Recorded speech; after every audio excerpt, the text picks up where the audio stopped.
नमस्कार दोस्तों, मैं राघवेंद्र सोलंकी तक्षशिला बुंदेलखंड में आपका एक बार फिर स्वागत करता हूं। आज जी के जीएस का प्रमुख टॉपिक है बंदरगाह और उनके राज्य कौन सी जगह पे है, कौन से राज्य में है। यहाँ से आपके जरूर क्वेश्चन बनते हैं। कौन सा आपका पूर्वी तट पे है, कौन सा आपका पश्चिमी तट पे है, यहाँ से जरूर क्वेश्चन बनते हैं। तो जो भी अभ्यर्थी हमारे चैनल पर पहली बार जुड़ रहे हैं तो हमारे चैनल को सब्सक्राइब जरूर कर लें, लाइक करें और अपने मित्रों को सर कह दें जो वनडे एग्जाम की तैयारी कर रहे हैं। ठीक है, आगे चलते हैं। ये बंदरगाह हैं, बंदरगाह और ये राज्य हैं। ठीक है, लगभग भारत में 20 के आसपास बड़े बंदरगाह हैं जो अब इनको संयुक्त करके 13 हो चुके हैं। ठीक है, 13 बड़े बंदरगाह हैं और छोटे बंदरगाह तो आपके बहुत ज़्यादा हैं, लगभग आपके 100 के आसपास निकलेंगे। तो लेकिन जो अंतर्राष्ट्रीय बंदरगाह हैं 13, इन पे अंतर्राष्ट्रीय तेल आता है, सामान आता है, जाता है, निर्यात आयात होता रहता है। तो इनको देख लेते हैं कौन से राज्य में है, यहाँ से जरूर क्वेश्चन बनते हैं।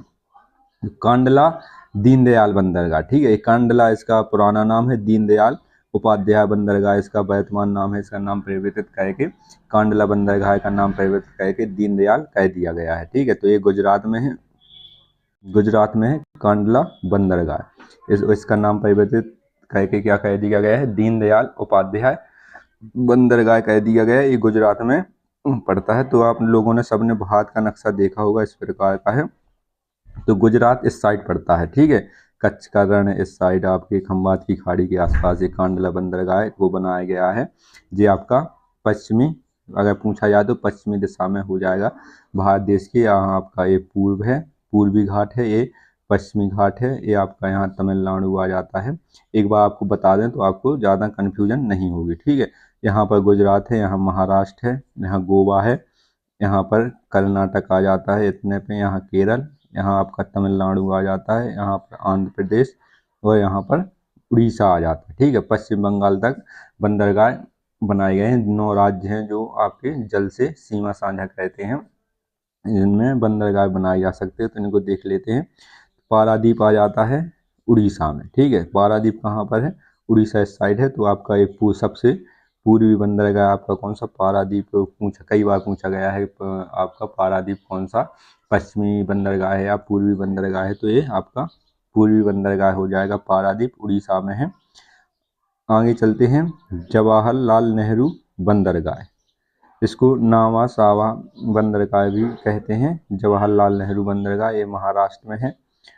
इसमें यहाँ से बहुत ज़्यादा तेल के लिए बम्बई से जहाज़ जाते हैं और आते हैं, क्योंकि बम्बई से जब जहाज़ निकलते हैं तो यहाँ से आपके जो सऊदी अरब है या यूएई है, यहाँ से तेल आता है भारत देश के लिए। तो ज़्यादातर महाराष्ट्र के जो जवाहरलाल बंदरगाह है, यहाँ से बम्बई पोर्ट है, तो यहाँ से तेल के लिए जहाज़ ज़्यादा आते हैं। ठीक है, तेल पेट्रोल ये सब ईंधन का ज़्यादा शोधन आता है यहाँ से। इसके बाद बम्बई पोर्ट महाराष्ट्र में बम्बई पर बनाया गया है। जवाहरलाल नेहरू भी बम्बई महाराष्ट्र में है। विशाखापट्टनम बंदरगाह ये आंध्र प्रदेश में आ जाता है। विशाखापट्टनम आंध्र प्रदेश इस साइड है। तो आंध्र प्रदेश कहाँ पर है, इस साइड। तो विशाखापट्टनम बंदरगाह कहाँ पर हो जाएगा, आंध्र प्रदेश में। एक विशाखापट्टनम बहुत बड़ा इसका शहर भी है, एक अच्छी भूमिका रखता है आंध्र प्रदेश में विशाखापट्टनम। यहीं के इसी के किनारे विशाखापट्टनम बंदरगाह बनाया गया है, ये आंध्र प्रदेश में हो जाएगा। इसके बाद आता है चेन्नई, चेन्नई आ जाता है। चेन्नई कहाँ पर है, तमिलनाडु। तमिलनाडु की राजधानी चेन्नई है और चेन्नई बंदरगाह भी आपका तमिलनाडु में है, ये आपका बिल्कुल तट है। इसके बाद BO चिदम्बरम, ये भी तमिलनाडु में। तमिलनाडु में बहुत ज़्यादा बंदरगाह है क्योंकि इसका क्षेत्रफल यहाँ से लेके यहाँ तक फैला हुआ है। इसके बाद आंध्र प्रदेश आ जाता है। तो चेन्नई है, BO चिदम्बरम है, कामराजार पोर्ट ये भी आपका तमिलनाडु में पड़ता है। इसके बाद तूतीकोरिन, ये मोस्ट इम्पोर्टेंट है। तूतीकोरिन बिल्कुल आप जब इसको देखेंगे तो बिल्कुल नीचे की साइड तूतीकोरिन है, ये तमिलनाडु में पड़ जाता है। यहाँ से जरूर क्वेश्चन पूछे जाते हैं। जो इसके बाद नीचे कन्याकुमारी, तूतीकोरिन ये बिल्कुल आसपास में है। सबसे आपका दक्षिणतम बिंदु जो मुख्य भूमिका है वो कन्याकुमारी हो जाता है, कन्याकुमारी हो जाता है। इसके बाद न्यू मंगलोर, न्यू मंगलोर क्या हो जाता है, न्यू मंगलोर ये कर्नाटक में है। ठीक है, न्यू मंगलोर ये कई बार पूछा गया है कहाँ पर है, कर्नाटक में है, पश्चिमी पश्चिमी घाट पर हो जाता है। कोच्चि पोर्ट कहाँ पर है? एक कोच्चि पोर्ट केरल में आ जाएगा आपका, ये जरूर यहाँ से क्वेश्चन बनते हैं। मरगांव पोर्ट ये गोवा में है। गोवा में आपका एक ही पोर्ट है यहाँ से। गोवा एक सबसे छोटा राज्य है क्षेत्रफल की दृष्टि से, ये आपको जरूर ध्यान रखना है। और जनसंख्या की दृष्टि से आपको कमेंट करना है कि कौन सा राज्य जनसंख्या की दृष्टि से सबसे छोटा है। गोवा आपका क्षेत्रफल की दृष्टि से सबसे छोटा है। और मरगांव पोर्ट ये आपका गोवा में है, ठीक है। कोच्चि पोर्ट कहाँ पर है? केरल में। न्यू मंगलोर आपका कहाँ पर है? कर्नाटक में हो जाएगा। इसके बाद हल्दिया आ जाता है। हल्दिया बंदरगाह आपका कहाँ पर हो जाएगा?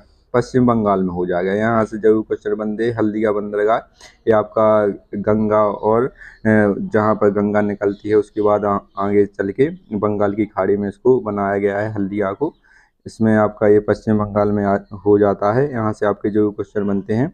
इसके बाद कोलकाता बंदरगाह डॉक्टर श्यामा प्रसाद मुखर्जी, इसका वर्तमान नाम क्या है? इसका नाम परिवर्तित करके कोलकाता बंदरगाह का डॉक्टर श्यामा प्रसाद मुखर्जी बंदरगाह कर दिया गया है। ये भी पश्चिम बंगाल में है। और यहाँ पर आपके जरूर क्वेश्चन बनते हैं, तो आप एक बार नक्शा में देख लीजिए। आपका भारत का नक्शा है जैसे, तो यहाँ पर गुजरात है। गुजरात में आपका कांडला, और इसका वर्तमान नाम क्या है? दीनदयाल उपाध्याय बंदरगाह नाम पर परिवर्तित कर देता है। इसके बाद कोलकाता बंदरगाह क्या होता है? डॉक्टर श्यामा प्रसाद मुखर्जी, इसका भी नाम परिवर्तित करके श्यामा प्रसाद मुखर्जी कह दिया गया है। यहाँ से आपके जरूर क्वेश्चन बनते हैं। तो यहाँ से आपके तूतीकोरन आपका सबसे नीचे है जो तमिलनाडु में पड़ता है। तमिलनाडु में आपके 4-5 बंदरगाह हैं, इसको देख लेते हैं। चेन्नई आपका तमिलनाडु में हो जाएगा। BO चिदम्बरम ये तमिलनाडु में हो जाएगा। कामराज पोर्ट ये भी तमिलनाडु में है। और तूतीकोरन ये भी तमिलनाडु में। तो लगभग आपके 4 बंदरगाह हैं जो अंतर्राष्ट्रीय हैं, जो आपके तमिलनाडु में पड़ते हैं। ये 13 अपने अंतर्राष्ट्रीय बड़े बंदरगाह हैं और छोटे तो आपके 110 के आसपास हैं। तो ये बंदरगाह हो गए। यहाँ से जरूर क्वेश्चन पूछे जाते हैं। तो जो भी अब आए थे हमारे चैनल पर पहली बार जुड़ रहे हैं, हमारे चैनल को सब्सक्राइब जरूर कर लें, लाइक करें और अपने मित्रों को शेयर कर दें। जय हिंद साथियों।